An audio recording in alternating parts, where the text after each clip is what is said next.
contento de lo que ha sido el resultado de sus devoluciones, de sus respuestas a las preguntas que vamos realizando, así que estamos muy contentos de Reconstrucción Forense Especializada en la Universidad Harman de México. Hoy tenemos el gusto de compartir esta jornada académica con nuestro amigo Aurelio Coronado. Hola Aurelio, ¿cómo estás? Gusto en saludarte. Hola, muchas gracias y saludos a todos y a todas. Buenísimo. Ahí, para avisar a los chicos que voy a interrumpir un ratito el chat, hasta que hagamos preguntas abiertas para que nos concentremos un poco en la charla, ya que ahora ya somos 2.400 personas conectadas y sigue subiendo, así que lo interesante es que podamos interactuar todos y podamos estar concentrados. Les pido sí que, de la misma manera como venimos trabajando en este taller, que estén atentos a las respuestas, que estén cerca de su computadora, porque vamos a hacer una serie de múltiples opciones en base al avance del trabajo de Aurelio, quien es un especialista en el estudio de la perfilación criminal, de todo tipo de hechos criminales, pero se ha enfocado también en lo que es el feminicidio, tanto en la autopsia psicológica como en la perfilación. Él es criminólogo, es maestro en criminalística, se ha desempeñado en México, pero ha trabajado a distancia en muchos países de Latinoamérica y su trabajo ha llegado hasta Estados Unidos, donde tiene una muy interesante experiencia. Así que, Aurelio, gracias por aceptar nuestra invitación. Estamos muy contentos de que seas parte de este equipo y te damos el inicio para cuando quieras, si quieres compartir tu pantalla para empezar la presentación. Mientras tanto, le voy diciendo a los asistentes que al final del evento van a tener la posibilidad de, como última posibilidad se podría decir, de adquirir la certificación a un precio preferencial, promocional de descuento, ya que a partir de que termine esta conferencia, aproximadamente un par de horas después, se va a cambiar el precio al precio que estaba originario este taller, que realmente es muy bueno para que nosotros podamos tener como una documentación de nuestra formación con aval universitario y código de verificación internacional. Se está viendo como muy pequeño, Aurelio, no sé si lo podés agrandar. Claro. Es como que se ve pequeña la presentación, no sé si querés intentar iniciar presentación. A ver, perfecto, ahora sí, te dejo, no, ahí está. Te dejo el aula y podemos iniciar cuando quieras. Ok. Muchísimas gracias, de verdad, muchas gracias por la invitación. Bueno, pues es un gusto estar con todos y todas ustedes. Mi nombre es Aurelio Coronado y lo que quiero presentarles el día de hoy es sobre las aplicaciones de la perfilación criminal en Latinoamérica y las posibilidades, tanto en el trabajo que hemos realizado y que he realizado en particular con el doctor Brent, y el asunto que tiene que ver con el uso de protocolos, que eso es probablemente la parte más esencial en ello. Y bueno, lo que les quiero presentar el día de hoy, y sobre todo como poder atender algunas de las concepciones que se tienen con respecto a el asunto de la perfilación criminal. Como ustedes saben, bueno, pues la perfilación criminal es un término que se utiliza de manera polisémica, es decir, se utiliza en diferentes contextos con diferentes características. Algo que es muy común, digamos, cuando se habla de perfilación, pues es que nos estamos refiriendo todos a diferentes tipos de perfilación. Una de las cuestiones como más clásicas, digamos, de la perfilación, pues tiene que ver con cómo se ve que se hace en la televisión y en el cine, ¿no? Por lo regular, lo que suele suceder cuando se habla de perfilación criminal, pues lo que es, incluso si tú ves los subtítulos, por ejemplo, de CSI o de Criminal Minds, a veces hablan de perfilador y le llaman criminólogo, o le llaman, sí, tal cual, criminólogo es muchas de las veces el subtítulo que se utiliza. Y bueno, pues una de las cuestiones clásicas que se ven en este tipo de series es la idea de un perfilador psicólogo. Y de hecho, bueno, pues ese es lo que vemos en Latinoamérica. Cuando ustedes ven las unidades de perfilación criminal, muchas de ellas realmente están conformadas por psicólogos y psicólogas. Esto sucede, y ha sucedido, ya ha cambiado, por ejemplo, en Colombia, en México, cuando han intentado hacer unidades de perfilación, lo que hacen es contratar a personas o profesionales de psicología para poderlo hacer, ¿no? Porque se piensa, pues, que la perfilación, como suena mucho a perfil de personalidad, bueno, pues está asociado precisamente a esto. El asunto es que efectivamente un perfilador o una persona que haga perfilación criminal debe tener un antecedente, un background de estudios sobre el comportamiento, trabajo social, sociología, psicología, bueno, cualquier, digamos, disciplina, antropología, por ejemplo, sería muy interesante que estudie el comportamiento, sería como la base, pero, digamos, o sea, es como un requisito que sería muy interesante, no necesariamente psicología, pero lo relevante sería el estudio precisamente de una maestría, de un posgrado o de una certificación asociado a una metodología de perfilación criminal, es decir, de textos publicados académicamente con una metodología. Pero un poco lo que les quiero decir es que la perfilación criminal se asocia más a la criminología forense que a la psicología forense. Yo, en lo particular, soy psicólogo forense con certificación en Criminal Profiling. Eso quiere decir que yo realmente lo que hago es psicología forense y asisto a una investigación que se hace desde la criminología forense, aportando lo que les quiero platicar el día de hoy, cómo se van a relacionar la psicología y la criminología forense. Bueno, entonces la respuesta, digamos, debería de ser, pues, que no necesariamente se requiere ser psicólogo, y de hecho a veces lo que hemos visto en la experiencia es que es hasta contraproducente.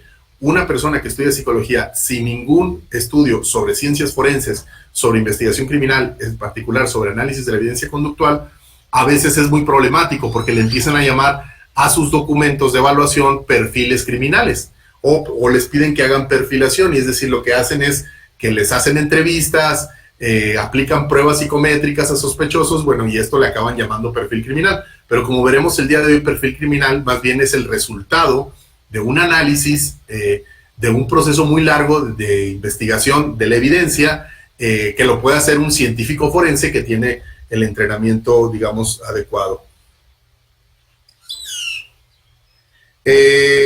Algo que sirve mucho para poder comprender, digamos, de qué es lo que estamos hablando cuando hablamos de perfilación criminal, es precisamente la idea de el feminicidio.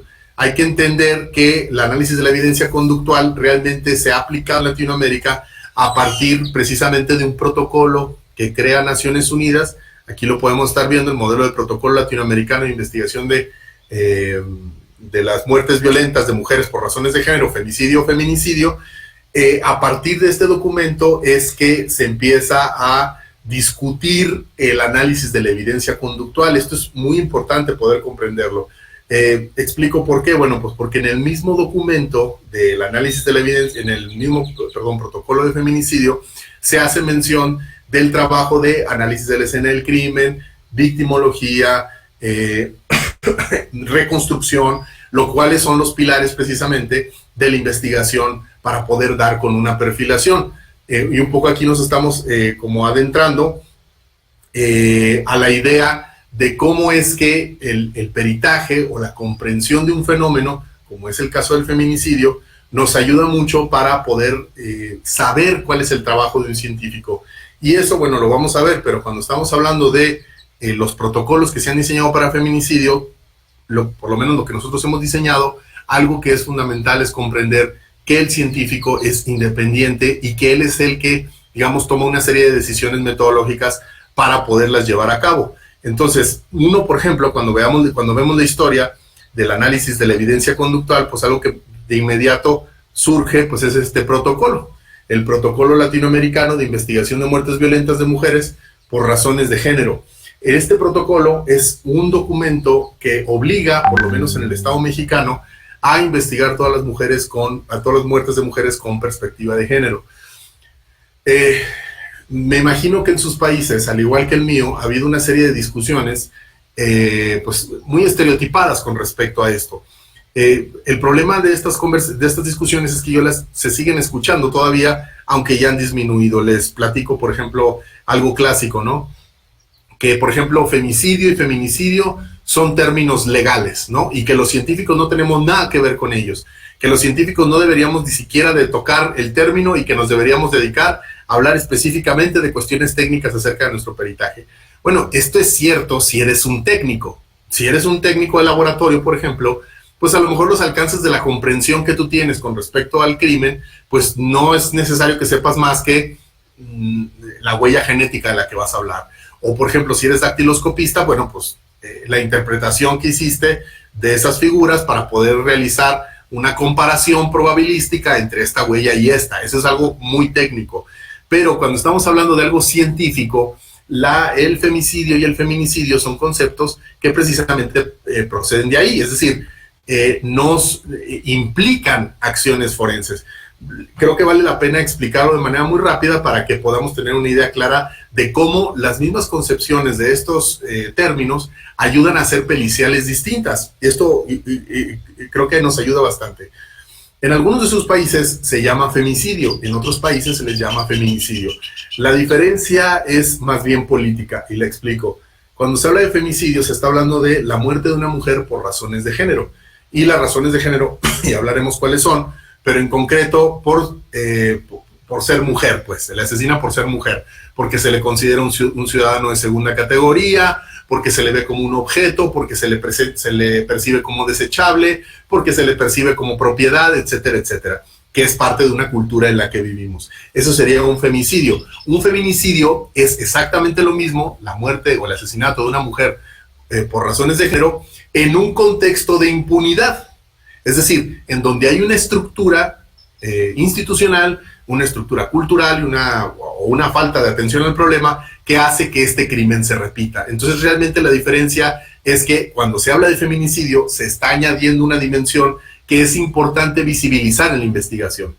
Me explico. Si tú estás en México o en Colombia o en Guatemala es femicidio, o estás en Panamá es femicidio, pues entonces lo que tú tienes que investigar no solamente son las relaciones de este crimen, en particular de esta víctima, sino también ver cuáles son las relaciones, vamos a llamarle comunitarias, que pudieron posibilitar que se diera este crimen. Les doy algunos ejemplos. Falta de atención de los sistemas de emergencia, por ejemplo, que la víctima haya estado hablando a la policía o haya estado pidiendo ayuda, o que los mismos investigadores, y esto es importante, que los mismos investigadores y peritos no cuenten con perspectiva de género y no comprendan la investigación, y esto haga que precisamente cometan errores. Esto genera impunidad. Este es un diagrama que presenta el mismo protocolo, que habla precisamente de cómo el asunto de la impunidad e invisibilidad está asociado a la tarea que hacemos nosotros como peritos. Es decir, si nosotros no sabemos hacer el trabajo y nosotros no entendemos de estos protocolos o no estamos bien formados y aún así lo estamos haciendo, esto genera impunidad. Es decir, feminicidas salen libres o no se les levanta ningún cargo, y esto genera, de regreso a la cultura, les dice, bueno, este tipo de crímenes no son importantes. Este tipo de crímenes no pasa nada, y esto le regresa a la cultura. Y entonces, precisamente, si entendemos que el machismo es un continuo, es decir, desde el acoso hasta, digamos, lo que usted quiera, el feminicidio, pues hay un continuo de conductas que sostienen, digamos, esta desigualdad estructural. Entonces, si los peritos no hacemos nuestro trabajo hablando en estos términos y haciendo visibles, por ejemplo, esta dimensión del feminicidio, entonces nosotros mismos estamos ayudando a que precisamente se agrande el problema. Esto, fíjense, esto tiene implicaciones en nuestro trabajo otra vez.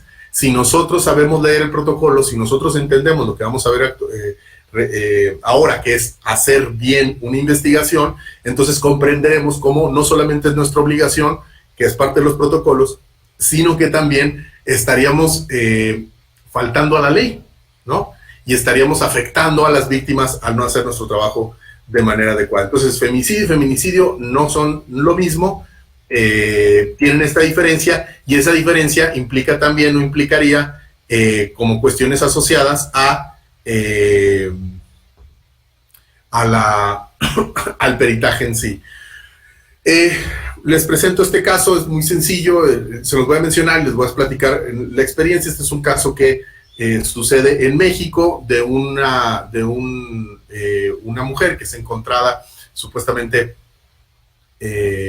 colgada en su casa, y la policía investiga de determinada manera sin seguir los protocolos, los peritos hacen lo mismo, y entonces un tribunal de justicia ordena abrir a la fiscalía de nuevo este caso 6 años, 5 años después, ¿no? Y les dice, ¿sabes qué? Como no investigaste con estos protocolos que acabo de mencionar, estás afectando o vulnerando el derecho al acceso a la justicia de las víctimas. Es decir, hay un bien público que es el acceso a la justicia y este se ha vulnerado porque no se investigó de manera adecuada. Esto quiere decir que nuestro trabajo, la forma en que nosotros hacemos nuestro trabajo, tiene que ver con los derechos humanos. Esto es, creo que, importante de puntualizar.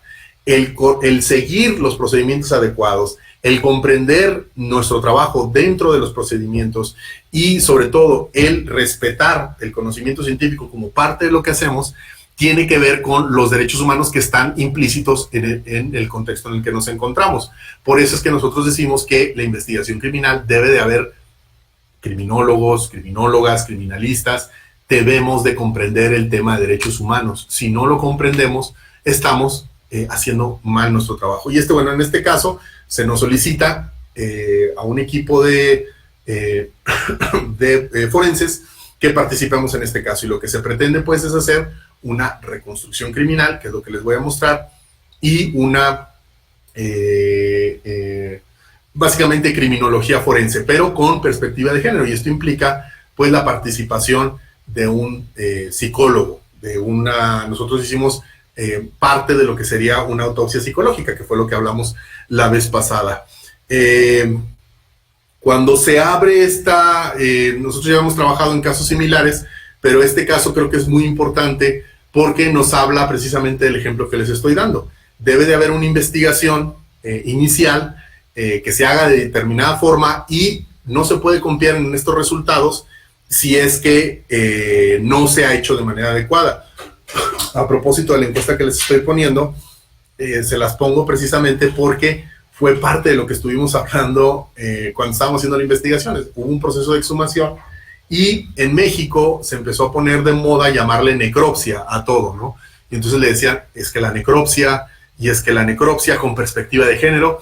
Y cuando tú revisas el protocolo de Naciones Unidas, te das cuenta que el término que se utiliza es autopsia. De hecho, cuando tú revisas los términos, los conceptos en inglés, los términos más comunes siguen siendo autopsia, ¿no? Y me acuerdo que cuando nosotros propusimos, en otro caso, que íbamos a hacer una autopsia psicológica, por ahí alguien decía, no, es que no es autopsia, es que es necropsia. Les platico muy rápido esta anécdota porque a mí me parece muy curiosa cómo funciona nuestra comunidad de forenses, pero hay gente que empezó a decir en México hace algunos años que autopsia era un término inadecuado. No sé si ustedes les sabían esto, que decían, no, es que autopsia es inadecuado porque etimológicamente significa hacérselo uno mismo, ¿no? Y entonces la autopsia, pues de modo que uno se haga la autopsia, ¿no?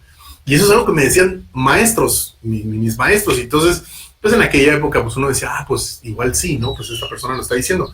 Pero algo que era muy común era, pues, darte cuenta que en los textos, sobre todo en inglés, pues se seguía utilizando el término autopsia.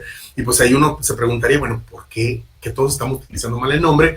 Pues no, autopsia tiene todo el sentido porque significa ver por uno mismo, que es un trabajo, digamos, de investigar, de ir más allá de lo aparente, en este caso, pues precisamente el proceso de examinación del cuerpo relacionado con la información que se tiene, pues ayuda mucho precisamente a comprender cuáles fueron a lo mejor las causas o las maneras de la muerte.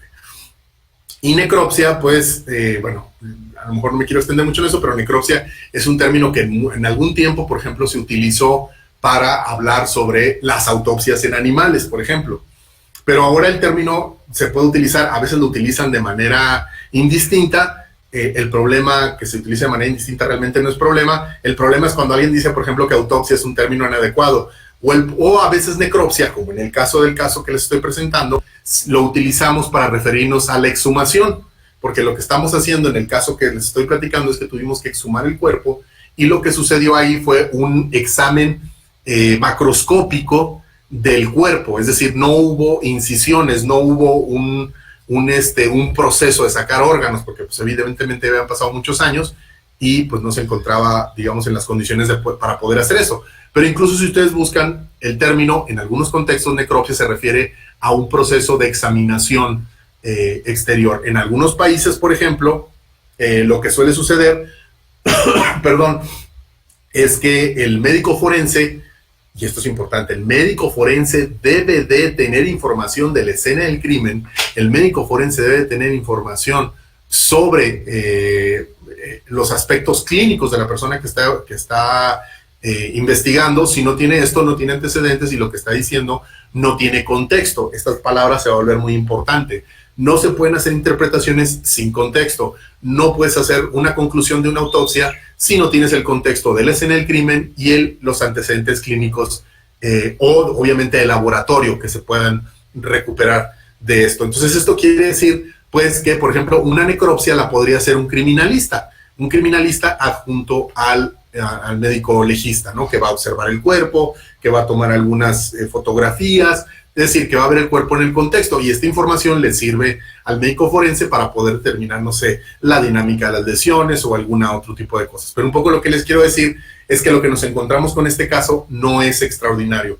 Nos encontramos con que pues la investigación forense se había hecho de manera estereotipada, no había integración de la misma, se había hecho sin perspectiva de género, y que bueno, pues lo que teníamos que es rehacer la investigación basados en los documentos que ya se tenían, digamos, de manera escrita. Lo que nosotros hacemos para poder trabajar un caso es utilizar estas dos herramientas, que una proviene de la criminología forense y otra proviene de la psicología forense. Esta primera, el análisis de la evidencia conductual, es precisamente Welbea, es la metodología que es la que sustenta la perfilación criminal. Y por otro lado está la psicología forense con perspectiva de derechos humanos, que es la que es una forma, es un desarrollo que nosotros hemos ido construido a partir de una psicología que reflexiona precisamente desde enfoques más bien psicosociales. Y entonces lo que hacemos es que la criminología forense lo que hace es investigar datos, hechos, evidencia física, y nosotros proveer del contexto psicosocial que hace falta para poder hacer interpretación de esto. Esto sin esto no tiene mucho sentido, y esto sin esto tampoco. Es decir, psicología sin investigación física, pues muchas de las veces no hay como el sustento y se vuelve especulativa si no hay una investigación. La criminología o la criminalística, como se le suele llamar en algunos países, por ejemplo, vamos a llamar la reconstrucción criminal, sin contexto, pues es simplemente inferencias que están faltando a la lógica misma del método científico. Es decir, no estamos hablando de cualquier caso, no hay escenas del crimen típicas, sino más bien hay una escena del crimen asociada a este caso en particular. Lo que quiero enseñarles ahora es que hablemos sobre el proceso de investigación criminal, es decir, qué fue lo que hicimos en este caso y que hacemos en todos los casos que nosotros trabajamos, pero que es muy importante comprender estas fases y poderlos ir asociando a lo que realmente al final del día le vamos a llamar un perfil o le vamos a llamar un análisis de la escena del crimen. Es muy importante, pues, para un proceso de investigación poder comprender cuáles son estas fases y qué le toca a cada quien, para que nosotros podamos, digamos, de alguna manera llevar a un final que se le pueda llamar un perfil criminal.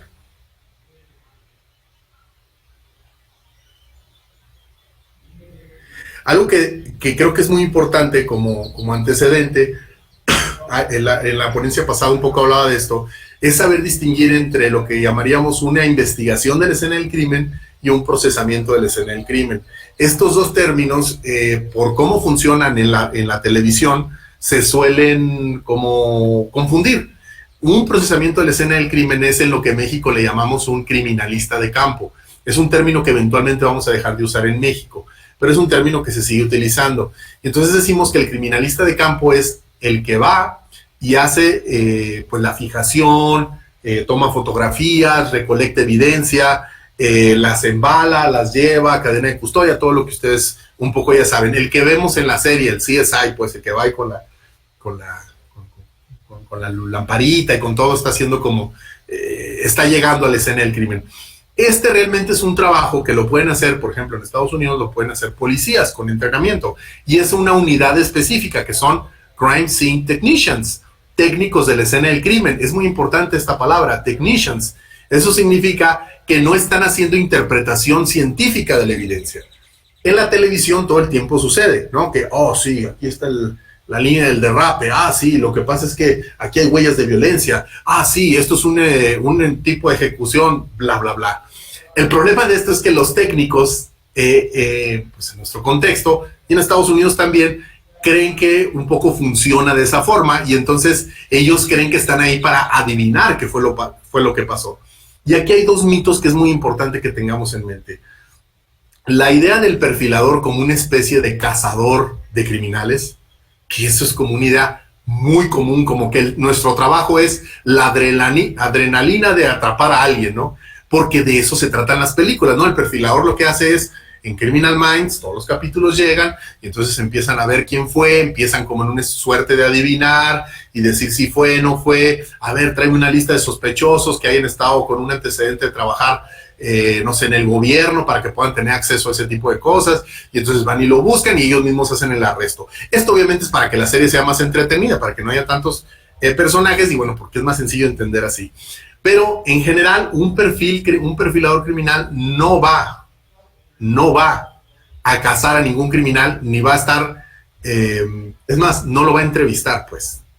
Un perfilador criminal, aunque en las películas sale que los entrevisten, realmente bajo esta metodología no es necesario, porque lo que nosotros estamos haciendo es determinar conductas que hayan sucedido en la escena del crimen que puedan ser comprobables a partir de la evidencia física y la psicología forense para que se resuelvan preguntas, para que las autoridades tomen sus medidas.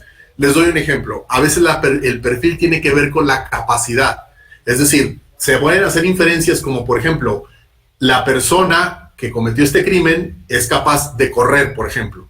¿Por qué? Porque hay un auto que ha chocado y salió de la escena del crimen, ¿no? Y entonces hay unas huellas, lo cual nos dice que la persona puede correr. Esto suena muy simple, pero, por ejemplo, ha habido casos en donde arrestaron a alguien que tiene una fractura y está, digamos, en tratamiento. Eso lo descarta, ¿no?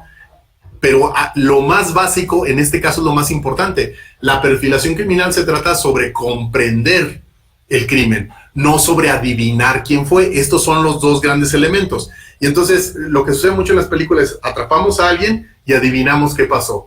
Ninguna de estas dos realmente es el trabajo de nadie. Ahora, hay que reconocer que se le puede llamar perfilador a diferentes personas en diferentes contextos. Por ejemplo, se le suele llamar perfilador a alguien que, por ejemplo, hace análisis estadístico de crímenes, ¿no? O se le suele llamar perfilador a alguien que tiene como un gusto por los asesinos en serie y como que investiga sus vidas y hace como un perfil psicológico, puede ir a entrevistarlos, así como, pues lo voy y le pregunto sobre su vida. Pero noten que esta entrevista tiene que ver más con la obsesión de saber más sobre este asesino que una investigación criminal que se vaya a responder una pregunta. Entonces, algo que suele suceder mucho es que se suele pensar, otra vez, que los perfiladores van y hacen, ¿saben por qué ¿sabes por qué la gente piensa que se hace entrevista? Porque eso fue lo que hicieron los del FBI. Los del FBI estaban haciendo un estudio, una investigación, y entonces lo que hicieron fue ir a entrevistar a criminales. En esta lógica de que entrevistar a criminales nos iba a dar información. Esta no es una nueva lógica, o sea, no lo inventaron ellos en los años 70. Hace un siglo y medio era lo que se hacía, les preguntaban a los criminales para poder atrapar a otros criminales. El problema es que esto es sentido común, esto no es ciencia. Nosotros no necesitamos entrevistar a los criminales para saber sus motivaciones. Nosotros lo que tenemos que probar es que la motivación, hablando específicamente del análisis de la escena del crimen, está dada por un comportamiento específico, como por ejemplo el overkill. El overkill es un término que es parte también del Protocolo de Naciones Unidas de Investigación de Feminicidio, que tiene que ver con una interpretación que pueda hacer alguien que sepa de lesiones sobre el cadáver, por ejemplo. Y en este caso dice, se utilizó más allá de la fuerza administrativa necesaria para asesinar a alguien. Es decir, cuando se acuchilla a alguien decenas de veces, o cuando se le dispara a alguien y se le sigue disparando. ¿Esto a qué se refiere? Bueno, pues se refiere al carácter de la motivación. No es una motivación administrativa, sino que hay algún tipo de motivación emocional asociado a esto, que pudiera ser de género en este caso, ¿no? Y bueno, es muy importante como que este tipo de conceptos, porque creo que nos ayuda como a comprender a qué nos estamos refiriendo. Entonces, bueno, ahora les quiero hablar sobre las fases que llevaría una investigación criminal.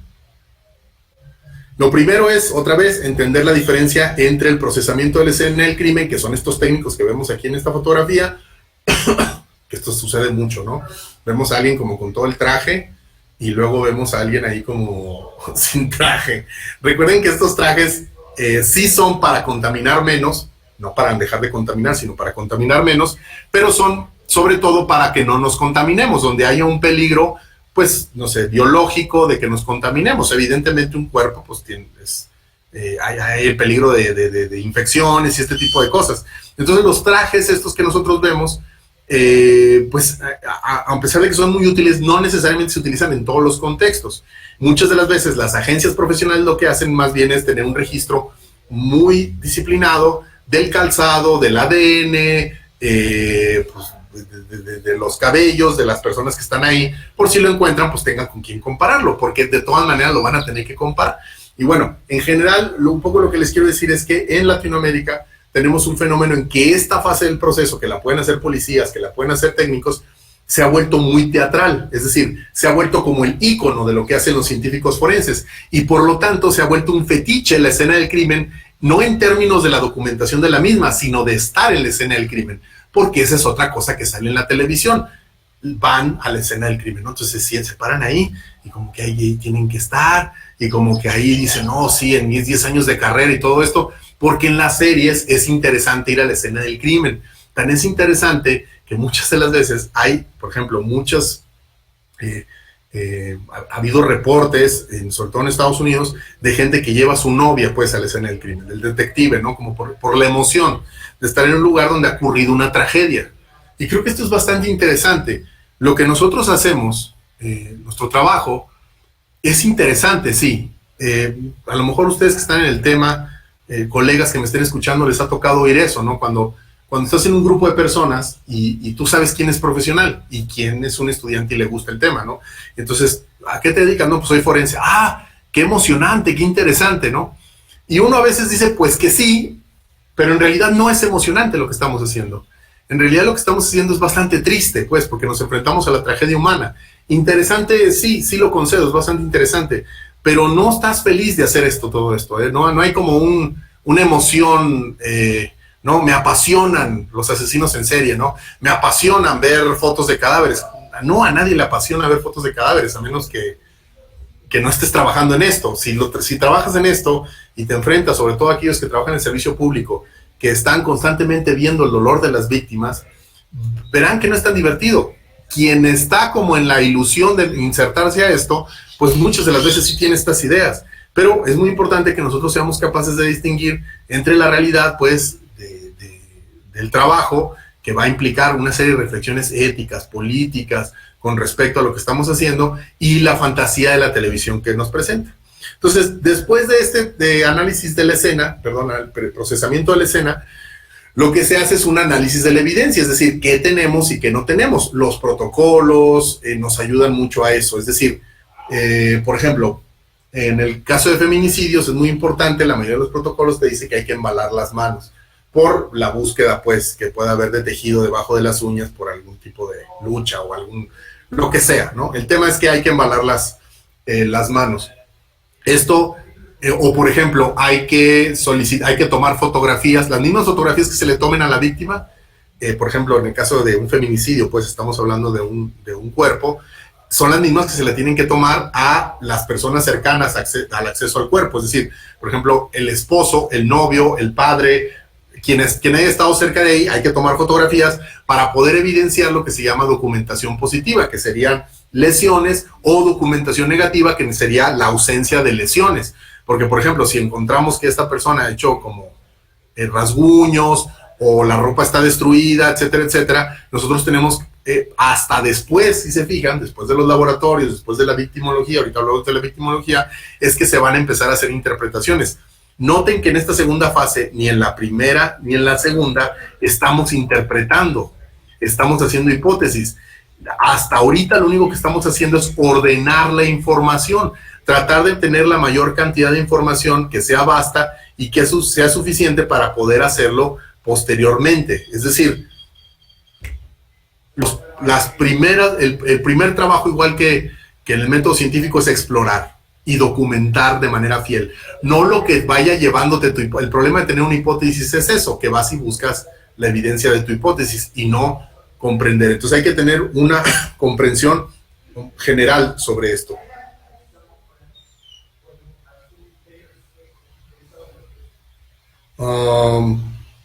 Algo que es muy importante para poder comprender esto que estamos viendo es cómo se toman las decisiones sobre las razones de género. Esto es muy importante y creo que vale mucho la pena. De manera tradicional, los que se dedican a los abogados, no lo que está en el derecho, sino quienes practican, por lo regular tienen una relación muy interesante con los peritos, que nos dicen constantemente, no, es que eso no lo digas, eso no lo pongas. ¿Quién tendría que hablar o quién determina si hay razones de género o no? Bueno, a nivel legal, al final, pues podría ser él o no, pero la investigación forense habla de razones de género, esto no se nos olvide. Nosotros somos los que precisamente vamos a hacer ese tipo de inferencias. Ahí te va. En un caso de investigación forense, lo primero que se tiene que hacer es por ejemplo, un médico forense está viendo que hay una autopsia médico-legal de una víctima, de una mujer que ha muerto en condiciones de violencia, él de inmediato va a tener que hacer un protocolo de perspectiva de género. No tiene que esperar a que nadie le diga que este caso lo vamos a investigar con perspectiva de género. ¿Por qué? Porque él es un científico y los documentos y los protocolos científicos precisamente le indican esto. Él no se guía por lo que le dice el Ministerio Público, él se guía por la ciencia. Sería la diferencia entre un científico y un técnico. El policía sí hay que decirle qué hacer. Es más, hasta que el que está en el procesamiento del lugar de los hechos, en el caso de que, bueno, en algunos países donde todo el Ministerio Público mete su cuchara en eso, pues a lo mejor tiene que obedecer, pero los científicos no. Los científicos por default sabemos sobre violencia, entendemos sobre violencia de género y comprendemos que nosotros podemos incluir en nuestros reportes esto.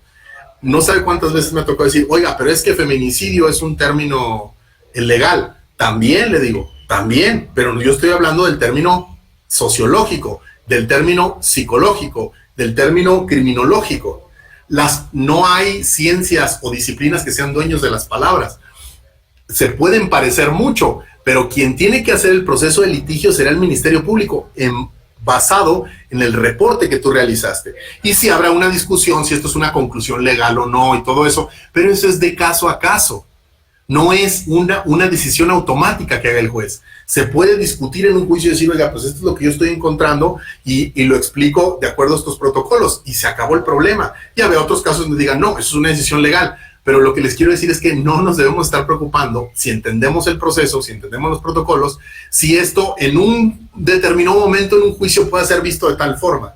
Eso es un problema para los litigantes con los cuales vamos a hablar, pero ellos no van a determinar otra vez qué es lo que nosotros estamos haciendo. Y esta es una concepción, por eso les ponía esta pregunta, que es muy común ver como es uno de los malentendidos como más comunes cuando se habla de perspectiva de género.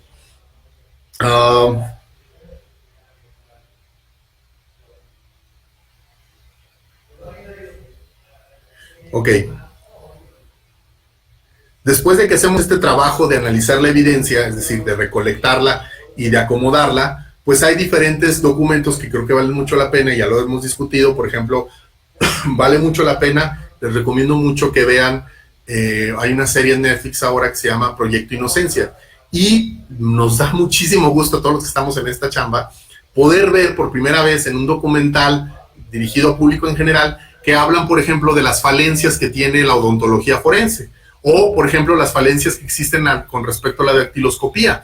Esto es un texto que ustedes pueden ver en la diapositiva que les estoy mostrando, de un reporte que se hizo por parte de la Academia Nacional de Ciencias, donde habla sobre las limitaciones y los alcances de las diferentes llamadas ciencias forenses. Y lo hago entre comillas porque es lo mismo que dice el reporte. A diferentes cosas le llamamos ciencias forenses, pero no es lo mismo lo que se está estudiando. No es lo mismo documentoscopía que psicología forense. O sea, se requiere un determinado número de estudios. Unas cosas son técnicas. El problema es que vivimos en un entorno en el que los que hacen evidencia física, los que van y agarran los papeles o ponen tablitas, ellos creen que están haciendo más ciencia que una persona que está haciendo interpretaciones, por ejemplo, bueno, no médicas, no, porque tienen como muy buena reputación eso, sino psicológicas, por ejemplo, del entorno social. Dice, no, es que la evidencia física es más confiable. Sí, en términos generales, pero, por ejemplo, hay muchas limitaciones que hay con respecto, por ejemplo, a la balística, a las interpretaciones que hacen los jueces con respecto a una bala en particular. En concreto, realmente vale mucho la pena que revisen este documento porque nos permite, por ejemplo, determinar los alcances y las limitaciones de la evidencia. Después de eso, ya viene una interpretación de la evidencia, saber cuáles son los alcances de esto, si esta prueba fue tomada de manera adecuada, si es presuntiva, si es confirmatoria, si requerimos investigar más, recoger las cosas, ponerlas en una lista y ver si esto tiene como sentido o no, y luego, por ejemplo, ver si podemos interpretar la evidencia a la luz de la información que nos va llegando. Noten que a la fecha todavía no podemos como decir,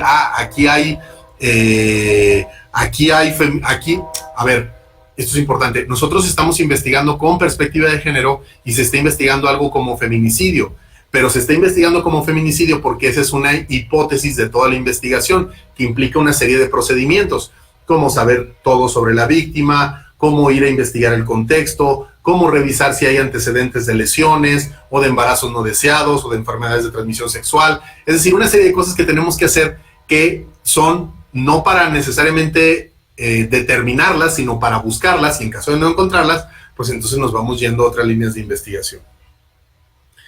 Bueno, ahí tenemos un capítulo, creo, interesante del texto de Forensic Investigations, del Dr. Brent y el Dr. Stan Crowder, donde nosotros participamos también con un capítulo sobre el tema de tortura, y bueno, aquí habla específicamente sobre, por ejemplo, les doy el ejemplo de la autopsia médico-legal. La autopsia médico-legal debería de tener mínimo la información del historial clínico de la persona a la que se le está haciendo la autopsia. De caso contrario, esas interpretaciones no pueden ser consideradas como científicas.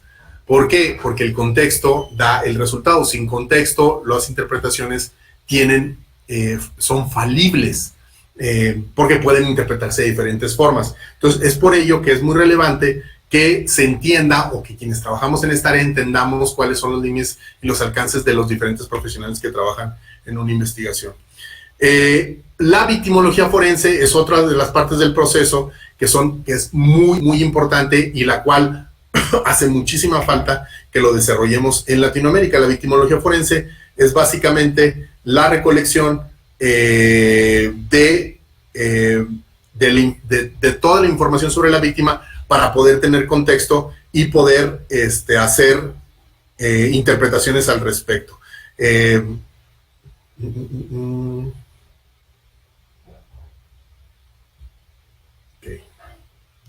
Cuando hablamos de victimología, pues estamos hablando de toda la información que debería tener, por ejemplo, psicología con respecto pues a los precedentes psicológicos, el médico forense, los precedentes clínicos, los investigadores con respecto, por ejemplo, al estatus financiero,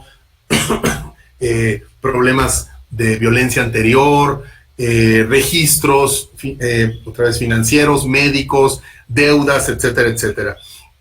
La victimología forense es una de las técnicas asociadas pues a la investigación criminal que más se utiliza y que esta sí debería utilizarse dentro de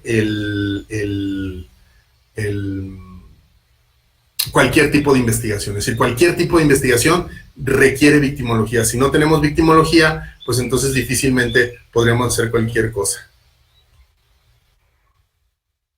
Aquí les muestro la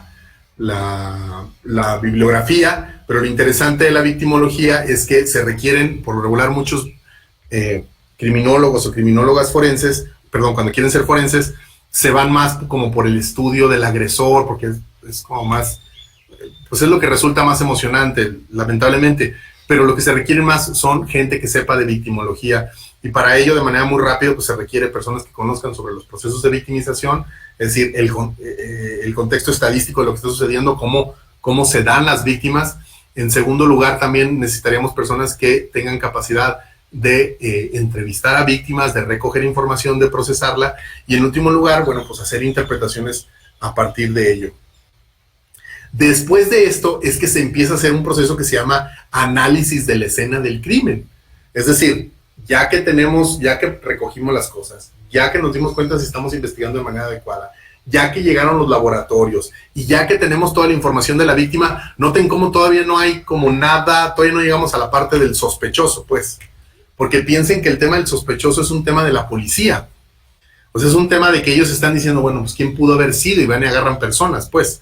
Pero ese es un trabajo, esto de ir a cazarlo a él, ese es un trabajo que tiene que ver con otra institución que no son los forenses, que tiene que ver con nosotros. Nosotros tenemos que ver con poder comprender lo sucedido para poder ayudar, si quieres, al final a la policía, para que le puedan dar cargos a alguien, o si quieres a una persona que fue acusada de manera injusta y que pueda salir libre. Pero bueno, eso es un proceso posterior.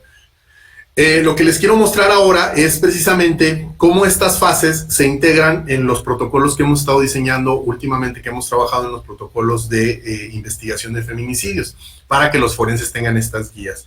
Y de manera general, digamos, lo que nosotros hicimos en este caso es investigar a la víctima y sus condiciones. Esto suele no hacerse o suele hacerse de manera inadecuada. Por ejemplo, no se comprende lo que es la violencia simbólica, no se comprende los diferentes tipos de violencias, y esto lo que hace es que se pierde información.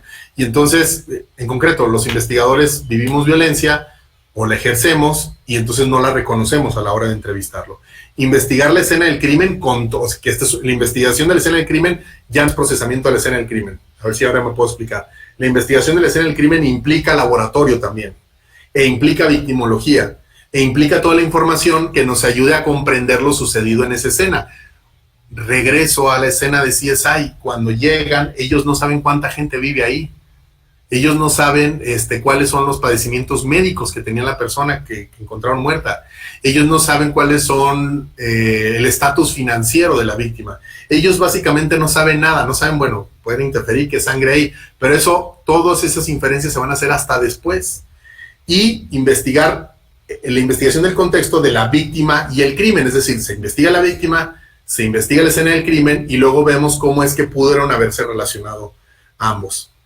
Cuando investigamos a la víctima y sus condiciones, pues aquí viene lo que hemos estado hablando, victimología forense, el análisis retrospectivo de condiciones psicológicas sería la autopsia psicológica con perspectiva de género que hablábamos la vez pasada, la autopsia médico-forense con perspectiva de género que tiene que hacer el médico, que esto incluye el contexto de la víctima, el análisis de la escena. Si los médicos forenses, una vez más, no están investigando la escena y no están investigando los precedentes clínicos, sus resultados otra vez no son confiables. La evaluación, por ejemplo, de los niños y niñas que pudieron sean supervivientes a este acto de violencia. La investigación del crimen implicará el procesamiento, la criminalística de laboratorio, la autopsia, porque también debe de relacionarse la investigación de la escena con la autopsia médico-legal, la revisión de la evidencia física, la reconstrucción criminal, perfilación criminal, vinculación, etcétera, etcétera. Lo que les quiero decir está aquí como de manera muy central en estas diapositivas. En estas diapositivas lo que podemos ver es básicamente el tema de qué es lo que normalmente se entiende por un perfil de un feminicida. Cuando se entiende, por ejemplo, un perfil de un feminicida, lo que suele decirse es que lo que vamos a ver es investigarlo a él, pues, ¿no? ¿Qué características tienen? Y el mismo protocolo, pues sí habla así como de que a lo mejor un perfilador criminal pudiera tener como un perfil de un feminicida debería tener ciertos precedentes psicológicos que ayudan de cierta manera, etcétera, etcétera, ¿no? Pero, véanlo, en realidad lo que tendríamos que hacer no es enfocarnos en el agresor o en el sospechoso, sino más bien es el perfil del feminicida será el resultado de la investigación de la víctima, de la escena del crimen, para poder entonces hablar de, por ejemplo, competencias o razones de género. Las razones no te las va a dar el sospechoso. Las conductas se deben de inferir de la escena del crimen. Cómo entró, cuánto tiempo pasó, por ejemplo, generando ciertas lesiones, si hubo, por ejemplo, evidencia de que se haya manipulado la escena. Estas son preguntas básicas. Por ejemplo, estamos en un caso en donde una persona, de los sospechosos, es una persona que tiene una discapacidad psicosocial, en este caso esquizofrenia. y entonces no concuerda nada de su comportamiento con la escena del crimen, porque se sustrajeron objetos de la casa que una persona con esquizofrenia y que no tenía relación con la casa muy difícilmente sabría dónde están, o habría evidencia de búsqueda, y en este caso no la hay. Y entonces, como esto y otros asuntos son el tipo de inferencias que se hacen para un crimen. No necesariamente son, digamos, inferencias psicodinámicas sobre las motivaciones ocultas, o por ejemplo, si es que de niño tuvo alguna especie de trauma y entonces esto lo llevó a pensar las cosas de manera diferente, etcétera, etcétera. En concreto, para poder hacer un perfil, lo que tenemos que hacer es una autopsia con perspectiva de género, una investigación de la escena del crimen que tenga la paciencia de recolectar la evidencia física y de ponerla a prueba, revisar las circunstancias o el contexto, que esto implica peritajes de tipo antropológicos, de tipo psicosocial, entrevistar vecinos, comprender dónde vive la víctima, utilizar el modelo ecológico de Naciones Unidas, investigar a la víctima para poder ver los antecedentes que se encuentran. Y finalmente el victimario, aunque se le tenga como sospechoso, pues la investigación que se haga sobre el sospechoso es diferente. Un perfil son cosas diferentes. La investigación del victimario no es el perfil criminal. El perfil criminal son las series de inferencias que se pueden hacer a partir de la evidencia en esta metodología sobre las conductas que llevó a cabo el agresor. Esto no quiere decir que vamos a ver exactamente qué realizó. Esto quiere decir que estas herramientas nos van a dar la oportunidad de hacerlo. Cuando hablamos de feminicidio, estamos hablando realmente pues de esto, que es lo que aquí es donde después de haber hecho todo eso, podemos decir si hubo violencia sexual, si hubo lesiones degradantes, si hubo antecedentes de amenaza y acoso. Lo que quiero combatir aquí es la idea de que el Ministerio Público o los detectives o los peritos, a la hora de llegar y ver el cuerpo de una mujer, ellos pueden decidir si hubo o no razones de género. Ellos no pueden saber eso. Se requiere todo el proceso que estoy hablando y se requiere partir de la hipótesis del feminicidio, porque las hipótesis de feminicidio son las que nos van a llevar a realizar este tipo de procedimientos. Aquí es donde vamos a ver si hubo, por ejemplo, en la investigación victimológica, es donde podemos a lo mejor encontrar la relación de confianza o subordinación en caso de que exista, o que la víctima haya sido incomunicada a partir de la reconstrucción del crimen. Recuerden, la reconstrucción del crimen se hace después de todo esto.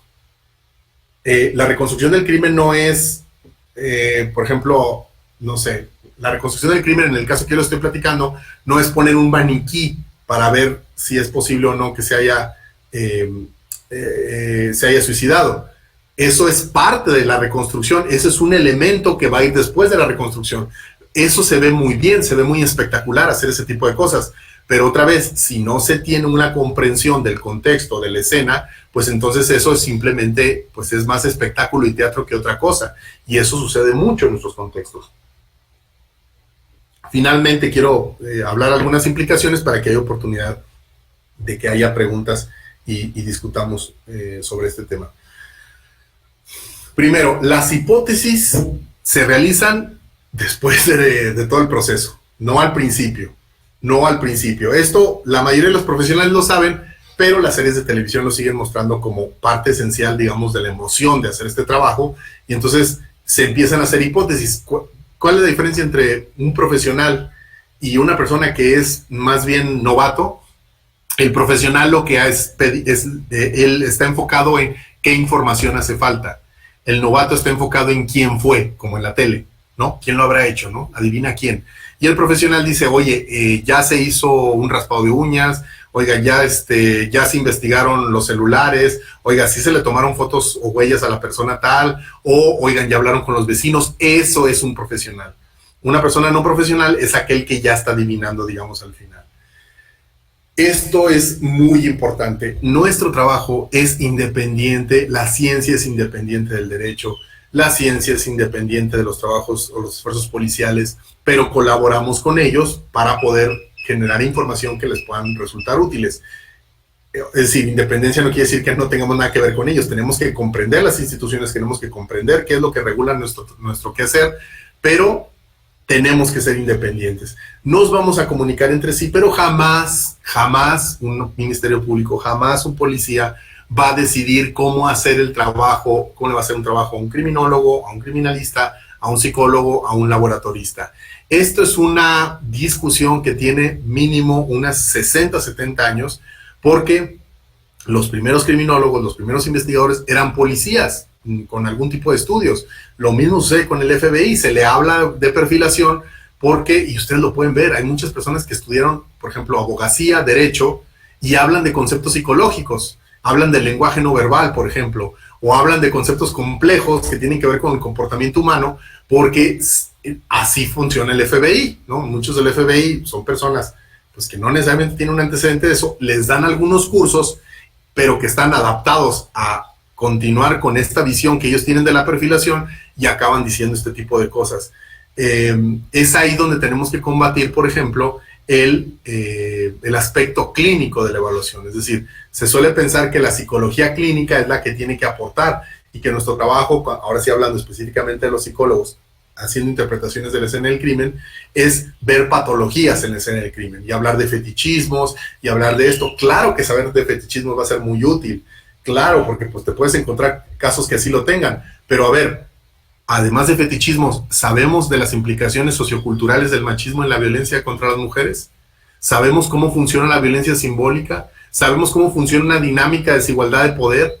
¿Sabemos cómo funciona la espiral de la violencia? Eso es lo que vamos a ver todos los días en Latinoamérica. O sea, sí nos va a tocar un caso de así muy emocionante, ¿no? De alguien que estaba, no sé, pues como en la tele, ¿no? Que les hicieron, citaron a la Biblia o lo que ustedes quieran. Pero en realidad nosotros tenemos que entender nuestras realidades latinoamericanas y debe ser una psicología que más bien se asocie o que vaya más hacia conceptos más bien psicosociales. Este concepto lo hablé la vez pasada, pero quiero un poco repetirlo porque creo que es importante. Cuando se hace perfilación criminal, de manera no motética, tú vas a escuchar al perfilador hacer comparaciones entre lo que está viendo y la literatura. Y entonces dirá que este asesino es de este tipo, ¿no? O que los agresores, los violadores suelen pensar de esta forma. Y eso tiene valor porque en realidad hay mucha investigación con respecto a personas en prisión que han sido acusados de ciertos crímenes y nos da una luz acerca de qué esperar y cómo son las formas en las que se suceden este tipo de crímenes. Pero no podrás determinar a partir de una cuestión estadística lo que ha sucedido en un caso en particular. Eso es el análisis nomotético. El análisis nomotético es comparar, pues, constantemente. Desde pasar de una comparación muy básica que es, en mis 10 años como forense, yo he visto muchas víctimas y esta persona es una víctima, hasta una más compleja, más sofisticada, pero que también tiene sus limitaciones, como la mayoría de las víctimas perdonan a su agresor después de tanto tiempo, entonces por lo tanto este perdón no implica que no haya sucedido, por ejemplo. Ese sería como más sofisticado, pero otra vez es una interpretación estadística. Cuando hablamos de perfiles, los perfiladores aquellos serían los que hablan, por ejemplo, de tipos de asesinos, por ejemplo. No hay tipos de asesinos, lo que hay son clasificaciones de motivaciones, por ejemplo. Y la ideográfico, la metodología ideográfica, que es la que tiene que ver con el análisis de la evidencia conductual, y la psicología forense con perspectiva de derechos humanos, es aquella que trata de comprender el fenómeno por sí mismo y que utiliza esta información para dar contexto, no para interpretar de manera directa. La ideografía, pues, implica que no todos los casos son iguales y que cada caso requiere el mismo trabajo de recoger, de analizar, de comparar con la evidencia física y de hacer interpretaciones que se pongan a prueba constantemente. Otra muy importante es la investigación. Si estás, por ejemplo, no sé, haciendo una autopsia, las huellas o las lesiones que encuentres en el cuerpo, tendría que haber alguna interpretación para poder ayudar a reconstruir el crimen. Es decir, todos y todas las que estamos dentro de una investigación forense queremos entender qué fue lo que pasó. No hacer mi parte del trabajo y cumplir. No, así no funciona. Nosotros todos tendríamos que entonces saber lo de los demás, tener protocolos en común y tener una lógica científica de trabajo para que entre todos y todas podamos construir precisamente una versión que después, si quieres, podría convertirse o no en la teoría de caso. Y una implicación que me parece muy importante, regresando al punto original que hacía sobre femicidio y feminicidio, es que una buena investigación forense, un buen reporte forense, también da elementos para generar reparación integral de daño. Les daba yo el ejemplo de cómo el feminicidio debería de atender asuntos como, por ejemplo, la negligencia institucional o la falta de seguridad o la negligencia a la hora de hacer periciales, que fue lo que nosotros hemos encontrado en nuestros casos. En general, el discurso forense es muy triunfalista, no sé si lo han notado. Siempre hablamos como si esta nueva técnica va a revolucionar todo, ¿no? Esto va a cambiar, las nuevas tecnologías o la psicología forense, todo el tiempo estamos hablando de manera triunfal. Hay que tener mucho cuidado con esto, vivimos en Latinoamérica. Los fallos estructurales, las deficiencias en la contratación de personal, la corrupción y obviamente los sesgos institucionales debido a la cultura machista están más que probados. Eso es normal, o sea, la gente a veces se incomoda de que hablemos de las fallas institucionales, como de, ay, bueno, sí, pero es que ya hay que... No, es que es una realidad que tenemos que, cada vez que hablemos de investigación, tenemos que regresar a ella. Los peritajes en muchos casos son deficientes, las formaciones son triunfalistas, son técnicas y a veces no incluyen, por ejemplo, este tipo de análisis que les estoy diciendo sobre este reporte. Y entonces, regreso, cuando se habla de reparación de daño o cuando se habla de un crimen, no estamos hablando de cuestiones que nosotros mismos estamos comprendiendo y viendo. Nosotros en el reporte, en el caso que les mostraba, tuvimos que incluir, por ejemplo, todas las fallas que veíamos de los diferentes peritos. Y eso es como algo que es como una especie de código, ¿no? Es que no se habla mal de los otros peritos, pero es que no se está hablando mal. Es muy normal. Si tú trabajas en un laboratorio y estás viendo que tu colega no está haciendo de manera adecuada su campo clínico, pues esa muestra que estás teniendo, pues hay una sospecha de contaminación y no la puedes reportar como tal. Se llama honestidad científica, se llama ética, ¿no? Y luego dicen, es que hay mucho pique. Sí, pues los egos, si quieres, eso tienen razón. O sea, los egos de los forenses, yo creo que solamente se puede comparar con los egos de, no sé, de los raperos de Los Ángeles. O sea, se pelean como si este asunto fuera de personalidades. Pero independientemente de esto, las críticas deben ser escuchadas. Es muy importante que avance, o sea, en lugar de que participemos como una comunidad abrazada entre sí, diciéndonos, miren qué buenos somos, miren qué bien lo que estamos haciendo, para que esto pueda avanzar y para que podamos hacerlo con perspectiva de derechos humanos, necesitamos tener pláticas honestas con respecto a lo que está sucediendo. Y algo que nos vaya constantemente es la reparación de daño. Les dejo mis datos, me gustaría como abrir el espacio para que ustedes pudieran hacer preguntas, porque creo que van a tener bastantes. Eso esperaría para que podamos platicar. Ahí tienen abierto, chicos, la posibilidad de hacer preguntas vinculadas a lo que estuvimos viendo.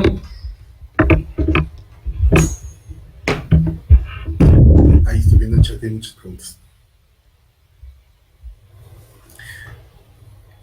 Vamos a ir viendo ahí.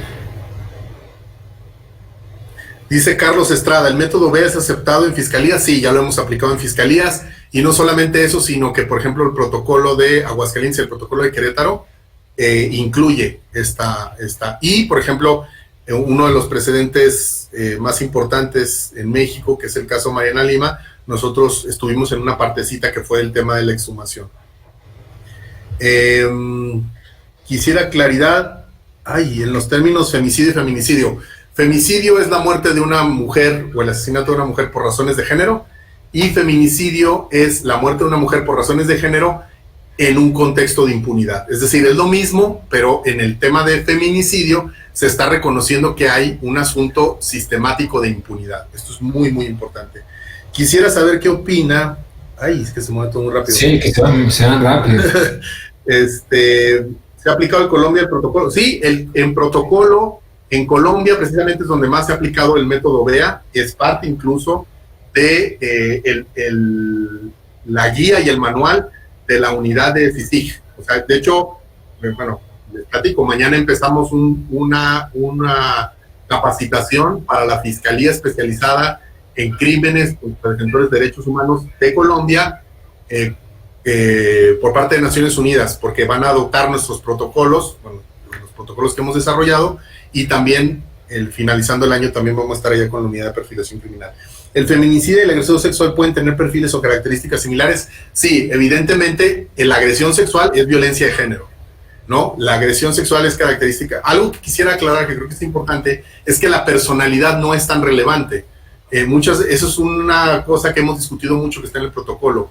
Se suele decir que la personalidad del feminicida, pero en realidad el machismo se puede presentar de diferentes formas. Por ejemplo, en los casos que nosotros hemos llevado, nos hemos dado cuenta que el perfil, vamos a llamarle psicosocial, no criminal, del feminicida es más como de un hombre que no es necesariamente violento de la forma estereotipada que nos muestran los medios, no es necesariamente dominante, pero sí es controlador, y mucho tiene que ver con la inseguridad de perder a la pareja. Entonces hay como esta dinámica donde incluso la pareja le paga las cosas a esta persona, y lo interesante de esto es que las personas no lo ven como machismo. O sea, no ven como machismo esto, lo ven como, bueno, pues es que él ya no pega, ya no grita, y eventualmente acaba siendo feminicida. Perfecto. Aurelio, mil gracias por toda la información que nos ha dado, que ha sido realmente exquisita y en gran cantidad. Yo creo que todo el mundo se queda pensando mucho sobre toda la información que has dado. Quería aprovechar y comentarle a los asistentes que estamos lanzando, ¿sí? Todavía no está toda la información, pero para aquellos que quieren registrarse, el sábado que viene, no, el otro, ¿sí? El 16, vamos a hacer un foro de discusión sobre el abuso sexual infantil, que va a estar realmente muy interesante en estas 4 horas que vamos a abordarlo, porque vamos a sectorizar en 3 bloques. El primero, sobre el perfil del agresor sexual de menores. El segundo bloque, que van a exponer varias personas y lo van a discutir.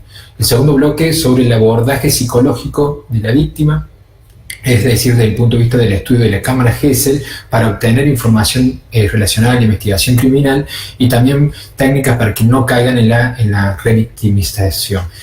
Y el último bloque, que va a ser el más interesante porque van a opinar todos los que participaron, se va a hablar sobre cómo hacer una detección temprana del abuso infantil.